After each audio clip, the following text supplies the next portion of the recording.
यदुवंशी सेना से इस्तीफा देने का बस एक ही कारण रहा कि पप्पू यादव जी संतोष रेणु, क्या उसको भी एफआईआर लॉन्च करना चाहिए? नहीं भाई, मेरे हमको बोलते हैं कि संतोष रेणु गाली देता है। सर हम तो गाली दिए, मान गए, आप तो सीधे गोली मारने की बात करते हैं।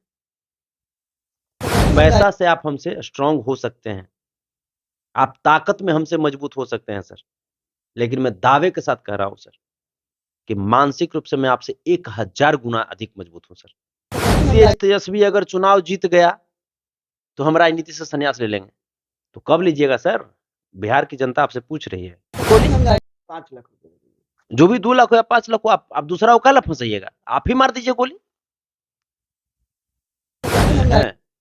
जेल में गए थे काहे लगे? आरती किसी का उतार रहे थे? आप अपनी सुरक्षा हटा दीजिए, हमरे नियन अकेले चलिए। काहे देह मोटा हो गया है, देहो पतला हो जाएगा, स्वस्थ हो जाइएगा, चलिए ना। आप सांसद रहे, विधायक रहे,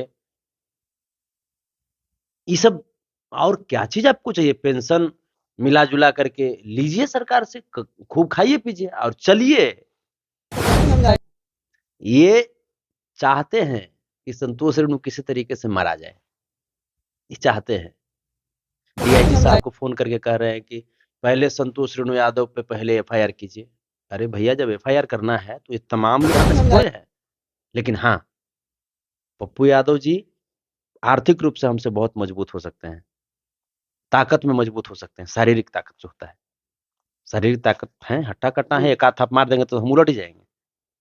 रामनाथ कोविंद सर, देश के महामहिम प्रथम नागरिक, वो जब जाते हैं उड़ीसा के मंदिर में अपने परिवार के साथ दर्शन करने के लिए, तो मंदिर में उनको प्रवेश करने से रोक दिया जाता है, ये कह करके कि वो SC ST समाज से, बिहार भाई हैं, ब्राह्मण भाई हैं, राजपूत भाई हैं, या जो भी अपर समाज के लोग हैं, क्या वो SC ST समाज के बेटे से अपनी बेटी की शादी करना पसंद करेंगे?